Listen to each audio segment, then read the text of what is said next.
নমস্কার, বর্ণালী simple living চ্যানেলে সবাইকে স্বাগত জানাই। তো এখন সকাল 8টা বাজে। এখন থেকে ব্লগটা শুরু করছি। সকালে কাজ সব শেষ হয়ে গেছে, কমপ্লিট করে রান্নাঘরে চলে এলাম। আজকে সকালে ঘুগনি আর লুচি হবে। তো মশলাটা আমি রেডি করে নিচ্ছি। এখানে আদা, রসুন, পেঁয়াজ আর কয়েকটা কাঁচা লঙ্কা দিয়ে পেস্ট করে নিচ্ছি। এই মশলাটা দুটো তরকারির মতো আমি করে নিচ্ছি। আর এখানে মটর, আলু আর নুন হলুদ দিয়ে আমি সেদ্ধ করে রেখে দিয়েছি। এটা সবুজ মটর। এই সবুজ মটরটা কিন্তু আমি বাড়িতেই তৈরি করেছি। আর এখানে কড়াইয়ে তেল দিয়ে গোটা জিরে দিয়েছি আর কিছু কুচনো পেঁয়াজ, নুন, হলুদ আর সামান্য একটু চিনি দিয়ে পেঁয়াজটা ভেজে নিচ্ছি।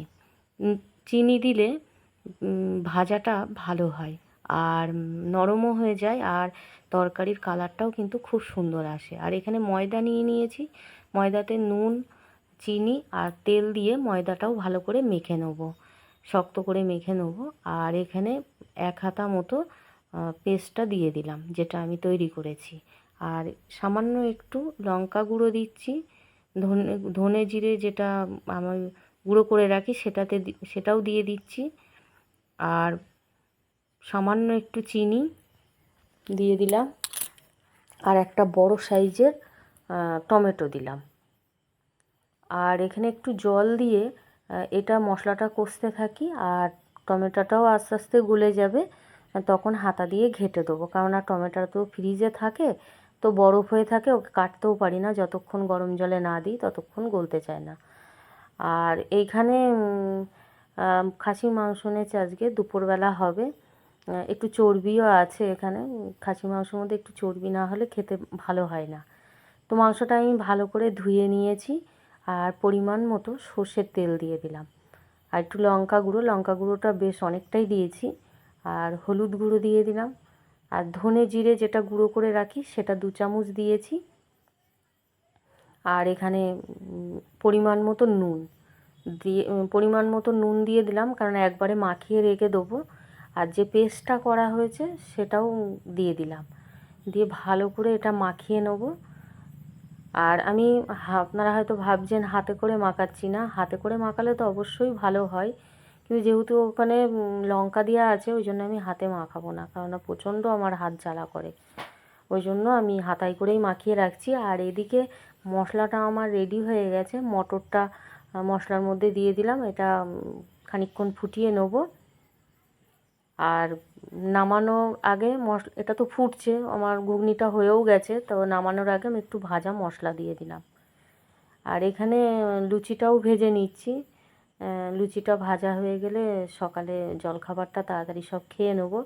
আবার ওদিকে দুপুরের রান্নাটাও শুরু করতে হবে। তো সব ভাজা হয়ে গেছে লুচিগুলো। আর আজকে লুচির সাইজগুলো কিন্তু একটু ছোট করেছি। আমি এমনি বড় বড়ই লুচি করি, আমার ভালো লাগে, কিন্তু আজকে মন হলো একটু ছোট করলাম।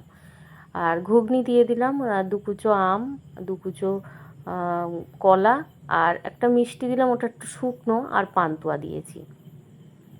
এই হচ্ছে আজকে সকালের জলখাবার। তো ভীষণ ভালো লেগেছিলো আজকে জলখাবার। রোজ রোজ হয় না এগুলো, মাঝে সাঝে করি যখন ছেলে বাড়ি আসে। তো জলখাবার খাওয়া হয়ে গেছে আর দুপুরে রান্না শুরু করে দিলাম। তো এখানে বড় করে আলু কেটে নিয়েছি, যাকে বলে ধামসা আলু। তো মাংসর মধ্যে এরকমভাবে আলু দিলে বেশ ভালো লাগে খেতে। তো নুন হলুদ দিয়ে এইগুলো লাল লাল করে আলুগুলো ভেজে নিচ্ছি। আর ভাজা হয়ে গেলে তেলটা কড়াতে অনেকটাই আছে, আর তেল দিতে হবে না, কেননা ওদিকে সর্ষের তেল দিয়ে মাখিয়ে রেখেছিলাম। আর মাংসর মধ্যে অনেকটা চর্বিও আছে। আর এখানে আমি ফোড়ন হিসাবে তেজপাতা দিলাম। একটু জিরে দিলে হতো, কিন্তু জিরেটা আমার নেই এখন, ওই জন্য জিরে আর দেইনি। আর কুচনো কিছু পেঁয়াজ দিলাম। আর নুন, হলুদ আর সামান্য একটু চিনি দিয়ে দিয়েছি। তেলের উপরে চিনি দিলে তো কালারটা খুব সুন্দর হবে মাংসতে, লাল ভাবটা বেশি হবে। আর আমরা তো কাশ্মীরের লঙ্কার গুঁড়োটাও কম খাই, এমনি লঙ্কার গুঁড়োটা কমই খাই। তো তেলেতে যদি চিনি দেওয়া হয় না, কালারটা খুব ভালো আসে। মাংসটা প্রায় 2 ঘন্টা মতো আমি মশলা মাখিয়ে রেখে দিয়েছিলাম। রান্না করতে করতে একটু দেরি হয়ে গেছে। তো মাংসটা দিয়ে, আর মাংসটা বেশ কিছুক্ষণ ধরে ঢাকা দিয়ে দিয়ে এইভাবে কষাতে থাকবো। আর খাসির মাংস তো এমনিই একটু বেশিক্ষণ কষাতে হয়, নাহলে ভালো লাগে না খেতে। আর এদিকে টমেটোটাও গলে গেছে, এটা খুন্তি দিয়ে ঘেটে নিচ্ছি। আর প্রেসার কুকারে একটু জল গরম করতে দেবো। আর এদিকে মাংসটা অনেকটা তেল ছেড়েছে, কষানো হয়েও গেছে, তা আঁচটা আমি কমিয়ে দেবো আর একদিকে জলটা গরম হতে দেবো। তো জলটা গরম হয়ে গেলে মাংসটা দিয়ে দেবো এর মধ্যে। আর জলটা আমার গরম হয়ে গেছে, তো এখানে আমি আস্তে আস্তে মাংসটা এর মধ্যে দিয়ে বেশ 5-6টা মতো সিটি দিয়ে নেব। সিটি দেওয়ার পর এখন কিন্তু আমি আলুটা দেবো না। আর ছেলে বলল, মা কয়েকটা রসুন দিয়ে দাও। রসুনগুলো খুব বেশি বড় না, একদম ছোট ছোট। তো পরিষ্কার করে ধুয়ে রসুনগুলো দিয়ে দিলাম। আর এই খাসির মাংসের মধ্যে গোটা রসুনটা কিন্তু খেতে ভালো লাগে। আর ওটা 5-6টা সিটি হোক। আর এদিকে আমি আর একটা তরকারি বসিয়ে দিচ্ছি। তো শুধু মাংস তো হবে না, তো একটা তরকারি না হলে ভালো লাগে না। তো এখানে আলু, কিছুটা ঝিঙে, কচু, ছোট কচু, আর পটল, কুমড়ো আর কাঁঠালের দানা দিয়ে একসঙ্গে এটা নুন হলুদ দিয়ে একটু ভেজে নেব। মশলা কিন্তু সেরমভাবে কিছু দেবো না এখানে আলাদা করে, এরমভাবেই রান্না করলে না এটা ভালো লাগে খেতে। আর এখানে দেবো মাছের মুড়ো আর কিছুটা তেল আছে মাছের, সেই তেলটাও দেবো। তেলটা তেতো নয়, তেলটা ভালো। তো ভাজা হয়ে গেছে আর পরিমাণ মতো জল দিয়ে দিলাম, দিয়ে কয়েকটা কাঁচা লঙ্কা দেবো। এখানে কিন্তু কোনো শুকনো লঙ্কা বা গুঁড়ো লঙ্কা আমি দেবো না। তো এটা চাপা দিয়ে দিই, এটা হতে থাকুক। তো এটাও হয়ে গেছে। আর এই কড়াতেই আমি মাছের মুড়োটাও ভেজে নেবো, এটা নামিয়ে নেবো। আর কড়াইয়ে তেল দিয়ে দিলাম, দিয়ে মুড়োটা ভাজতে থাকি। মুড়োটা প্রায় ভাজা হয়ে গেছে আর এখানে মাছের তেলটা দিয়ে এটাও ভেজে নিচ্ছি। এটাও ভালো করে ভেজে নিই, এটা থেকে না অনেকটা তেলও বেরিয়েছে এই মাছের তেলটা থেকে। তো এটাও হয়ে গেছে ভাজা।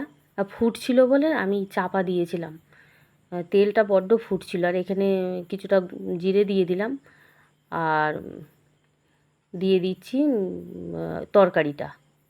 এটা আরও ঝোলটা শুকনো হয়ে যাবে, আর একটু মাখা মাখা মতো হবে। এটাও কিন্তু খেতে খুব ভালো লাগে। আর একটু একটা বাতাসা দিয়ে দিচ্ছি। আপনারা হয়তো দেখেন আমি সবেতেই মিষ্টি দিই। আমাদের না শাক পাতা বা তরি তরকারি যাই হোক, সামান্য একটু মিষ্টি না দিলে না পছন্দ করে না।